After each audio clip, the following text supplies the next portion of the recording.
Capítulo 13 O Banco do Céu.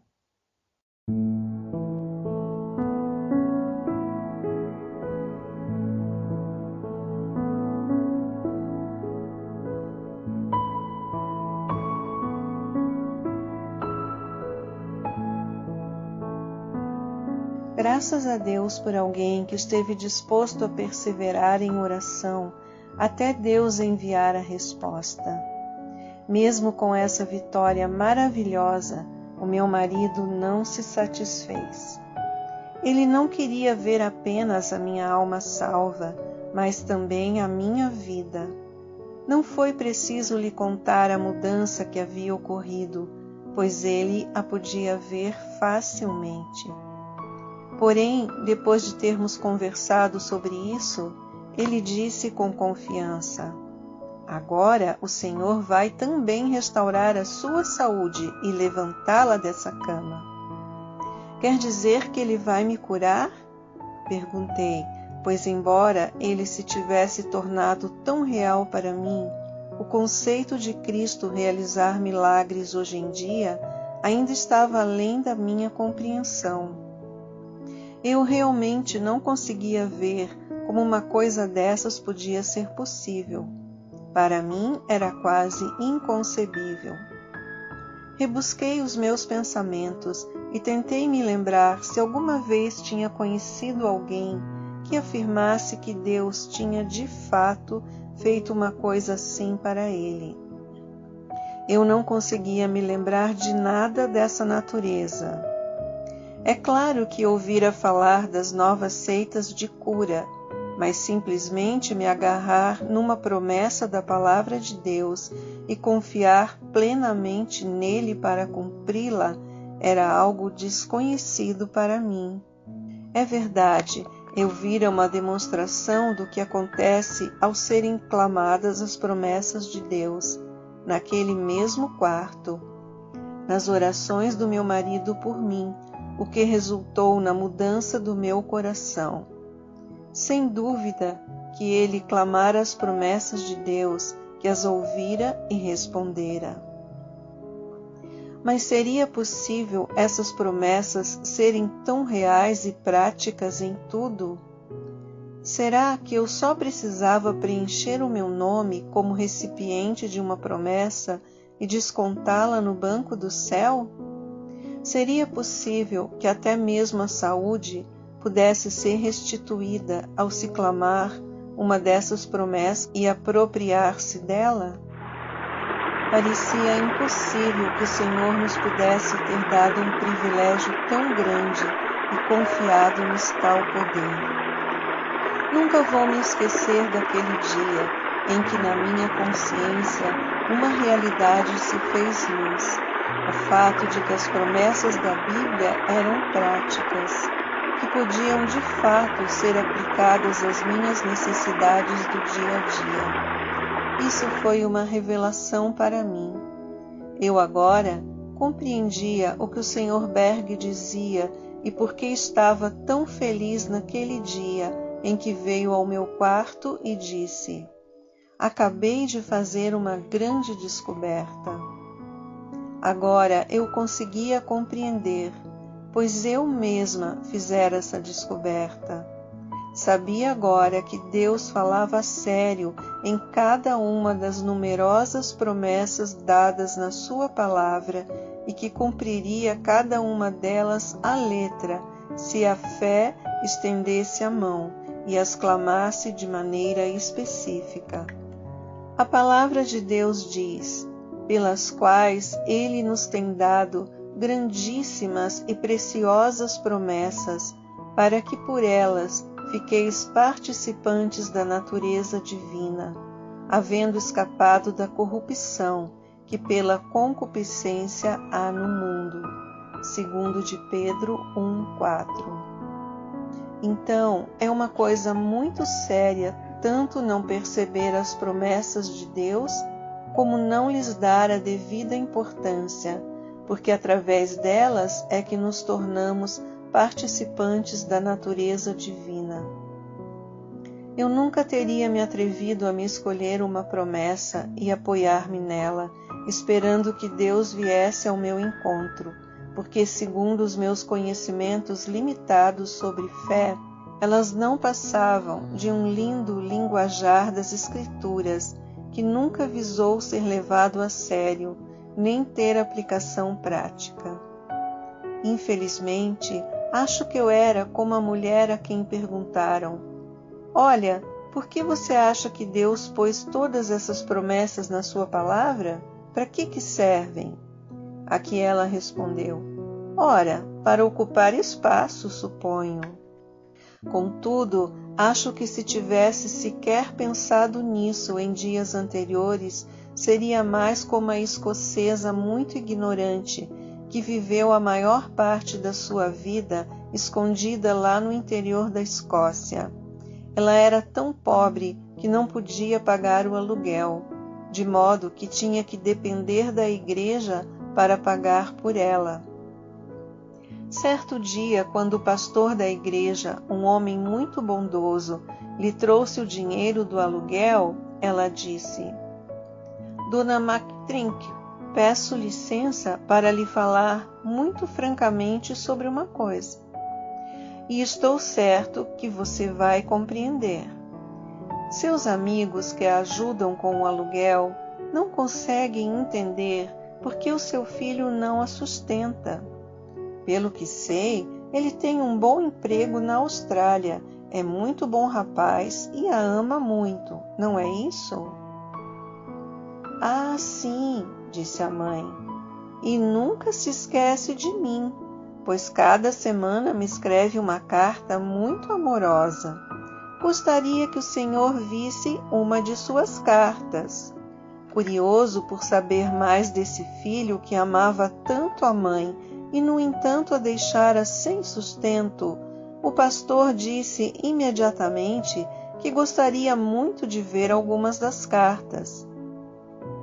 Pouco depois, a mulher voltou com 2 embrulhos, um dos quais pôs nas mãos do pastor e disse: "Estas são as cartas dele."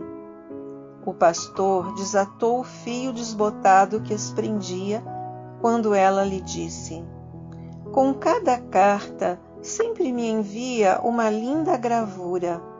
Não são muito grandes e cabem direitinho dentro da carta, mas são um sinal de que ele pensa em mim." O pastor se interessou imediatamente e levantou a cabeça dizendo: "Uma gravura em cada carta?" Estava mais curioso do que nunca. "Posso vê-las também?" "Ora, com certeza", respondeu ela. "Algumas têm a cabeça de um homem, outras têm um homem num cavalo, e outras têm o retrato do rei. Veja, esta tem o rei da Inglaterra. Viva o rei!" "Viva o seu filho!" disse o pastor espantado. "Minha querida amiga, sabia que é uma mulher rica? Estas são notas de banco, isso é dinheiro. A senhora tem aqui uma fortuna. E só de pensar como tem sofrido e passado necessidades, quando todo o tempo aqui em sua casa tinha riquezas e pensava que não passava de lindas gravuras." Sem dúvida, esse era o meu problema quanto às promessas da palavra de Deus. Eu as considerava apenas lindas gravuras, apenas linguagem bonita. Por exemplo, no Salmo 23 diz o seguinte: "O Senhor é o meu pastor, nada me faltará. Deitar-me faz em verdes pastos, guia-me mansamente a águas tranquilas." Para mim, não passava de linda poesia, de uma história em imagens. Nunca sequer sonhei que tinha uma aplicação literal, que Jesus seria para nós um pastor e cumpriria na nossa vida cada versículo daquele salmo, se verdadeiramente confiássemos nele. É uma pena tanta gente hoje em dia encarar as centenas de promessas da palavra de Deus da mesma maneira que eu as via. Mas agora tudo era diferente. Parecia-me estranho nunca ter tomado a palavra de Deus literalmente. Ora, ele queria dizer exatamente o que disse. Como pude alguma vez pensar outra coisa? Quão cega havia estado! Que cegos tínhamos sido todos nós! Deus tinha colocado recursos ilimitados à nossa disposição, e não clamávamos nenhum deles, mas agíamos simplesmente como se aquelas promessas não passassem de muitas palavras sem significado algum. Tal como alguém disse, apenas lindas imagens formuladas numa bela linguagem. Havia um empecilho muito sério no tocante à minha reabilitação, e era o fato de que naquela altura eu não tinha um desejo genuíno de viver. Desde a mudança do meu coração, todo o temor da morte tinha sido levado e eu tinha literalmente um enorme desejo de ir para o céu. Eu sofrera tanto que a vida perdera sua atração, ao passo que, através da minha nova experiência, o céu se tornara mais atraente. Eu, que outrora considerava o céu uma coisa irreal e imaginária, acreditava agora que era tão real quanto o mundo em que eu estava, e ansiava ardentemente pelo descanso e bênçãos que lá encontraria. O próprio Senhor havia se tornado para mim muito precioso, e só o pensamento de vê-lo cara a cara era tão maravilhoso que eu mal podia esperar. Que transformações mais maravilhosas a oração pode realizar! Num dia eu temia a morte ao ponto de suar frio, e no dia seguinte todo o medo desaparecera, e em seu lugar havia uma ânsia de transpassar as fronteiras da morte para entrar numa terra melhor. Eu estava ansiosíssima para ir para o céu, mas o Sr. Berg me disse: nunca passou pela sua cabeça que o Senhor talvez queira usar sua vida, que talvez precise viver para a sua glória? Se ele te levantasse desse leito de morte, pense só em quantas pessoas teriam a fé fortalecida. Você não quer glorificá-lo? Esse pensamento foi tão maravilhoso que o meu coração saltou só de pensar que eu poderia glorificar o seu nome de alguma forma, que eu poderia servi-lo de alguma forma. Ficaria tão contente se pudesse fazer a mínima coisa por ele. Ele fizera tanto por mim, eu o amava tanto que o meu coração vibrou só de pensar nisso. Naquela noite, enquanto uma ajudante da casa lia para mim em voz alta, ela tinha aberto a Bíblia ao acaso, ela leu o seguinte, entre outras passagens: esta enfermidade não é para a morte, mas para a glória de Deus. Esse versículo atingiu meu coração como se o próprio Deus falasse comigo. Ressoou no meu coração durante horas, até que por fim eu disse: ó Senhor, eu disse que morreria por ti com todo prazer, mas em vez disso, viverei por ti com todo prazer. Dê-me agora fé para viver, fé para clamar as tuas promessas e me levante desse leito de morte. Naquela noite, quando o Sr. Berg entrou no quarto, eu lhe disse: vou viver para o Senhor, mas você vai ter que orar para que Ele me dê a fé, porque está totalmente além da minha compreensão que Ele possa fazer sarar uma pessoa nas minhas condições, alguém tão indigna e cuja fé é tão pequena.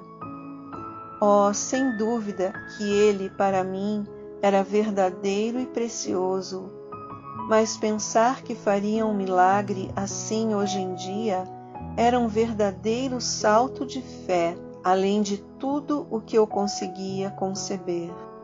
Mas finalmente a data para a oração foi marcada, o dia em que pediríamos ao Senhor que me levantasse.